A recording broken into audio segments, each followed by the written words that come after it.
Bienvenue dans notre émission d'aujourd'hui de Culture Plus. Là, on va explorer la vie et l'expérience d'une jeune homme qui vient du Gabon. C'est Ikapi Dievani. Ça va? Ça va très bien. Depuis quand est-ce que tu es ici au Rwanda d'abord? Ça fait déjà 4 ans que je suis ici au Rwanda. 4 ans, alors tu étais ici depuis 2021?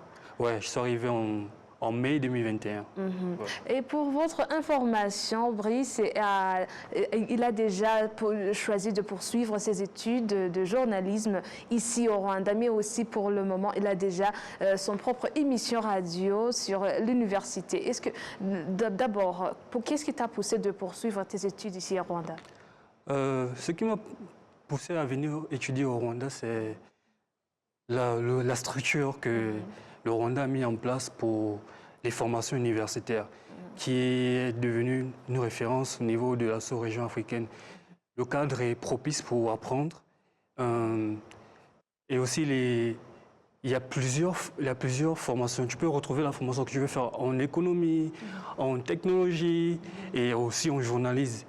Donc c'est ce qui m'a le plus poussé à venir et aussi poussé par la détermination et l'envie des parents de venir apprendre, embrasser une nouvelle culture et autres aussi. Ça. Et dans ce qui concerne tes amis ou bien même aussi les gens que tu as pu trouver ici, est-ce que tu avais déjà même comme des amis qui viennent du Gabon aussi, qui étaient ici déjà, qui t'a poussé de te dire viens ici étudier? Qu'est-ce qui s'est passé? Oui, j'avais déjà des amis qui étaient ici, qui m'ont un peu dit comment ça se passait. Donc lorsque je suis arrivé, je ne me suis même pas senti dépaysé parce qu'ils étaient déjà là, ils m'ont accueilli, ils m'ont un peu montré la ville et autres tout. Donc c'était sympa et super. Oui. Et Brice, si ça fait déjà 4 ans que tu es ici au Rwanda, ça veut dire que aussi, tu as même aussi des mots qui est en Rwanda que tu peux quand même parler, tu peux quand même aussi avoir une conversation avec moi, pourquoi pas? Oh, quelques petits mots. Parle-moi alors. Allez. Comme Tudiend, Nashaka. Tudiend, c'est quoi? Tudiend, c'est allons, on part. Okay. Nashaka, je dis c'est je veux, quelque chose. Mourakose, Maramouté, Bité, Jatan, Manganatan. Ok, en fait, en disant de l'argent, en venant ici, tu as utilisé le moto, pas vrai? Le moto, tu as utilisé... Oui, j'ai utilisé une moto pour venir. Alors, comment est-ce que tu communiques avec les gens qui t'aident de venir ici, négocier aussi, même aussi le prix? Comment ça se passe? Bon, pour prendre des motos, c'est pas compliqué. Hein? Tu leur dis l'endroit où tu vas. Bon, par exemple, Dachaka Gisozi, Dachaka un Kouri, un Kagougou. Alors, tu connais même aussi déjà des endroits comme ça? Oui. Je suis déjà un peu comme un pur Rwandais, en fait. Ok, alors, et en négociant le prix, alors, comment ça se passe? Après, le prix, ça dépend de la distance. Maintenant, si je vais une distance, je calcule dans ma tête, je sais que la distance, là ça peut faire 700. Ça peut faire Ijumbi ou bien Jaktan, Bibiri. Je demande. Et après, parfois, ils boudent. Et parfois, ils acceptent.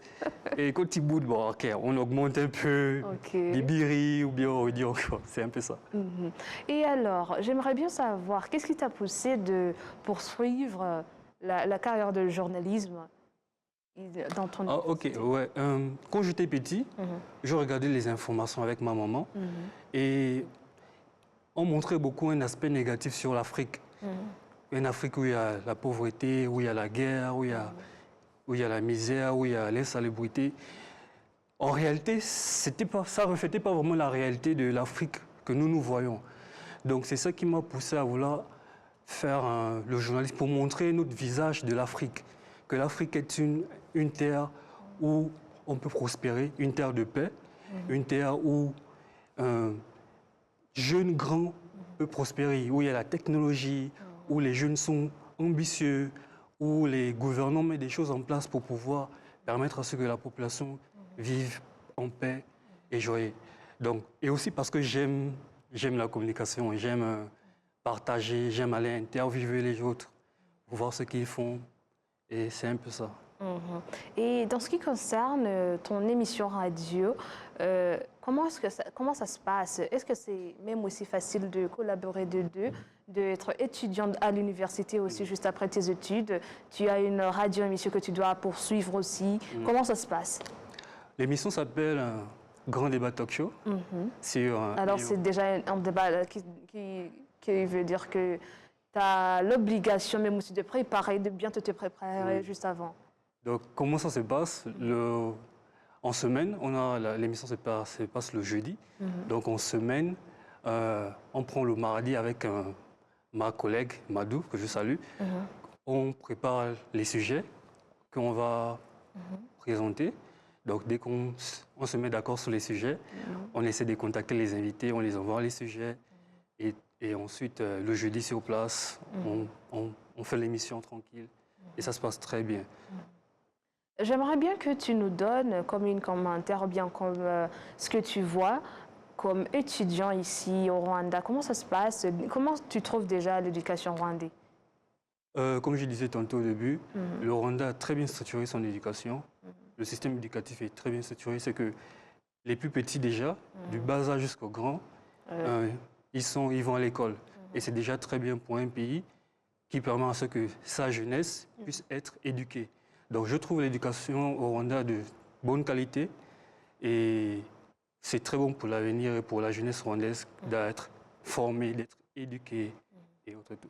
Oui. Brice, comme conclure, j'aimerais bien que tu nous donnes comme conseil ou bien aussi ton password ou bien aussi mot de passe, je ne sais pas, que tu utilises pour être un succès dans ton carrière, dans tes études, même aussi dans ton radio-émission, pourquoi pas? Comme password, mot de passe que je peux donner à la jeunesse africaine ou à tous ceux qui nous regardent, c'est de toujours croire en soi, de se lever, de se former et peu importe les circonstances qui peuvent arriver dans la vie, de ne pas se morfondre, mais de continuer à aller de l'avant. Il y a une phrase qui me plaît beaucoup d'un célèbre penseur, mais que j'ai oublié le nom. Il dit « Always go ahead and never back down ». Donc, va toujours de l'avant et ne regarde pas derrière, parce que le futur est brillant pour toi. Voilà. Oui. Merci beaucoup à Brice Dievan Ikapi qui vient juste de nous parler de son expérience ici au Rwanda, mais aussi donner des conseils aux jeunes gens qui nous écoutent et qui nous regardent. À vous qui nous regardez aujourd'hui, vos rêves sont très réalisables aujourd'hui, même aussi demain et à la prochaine.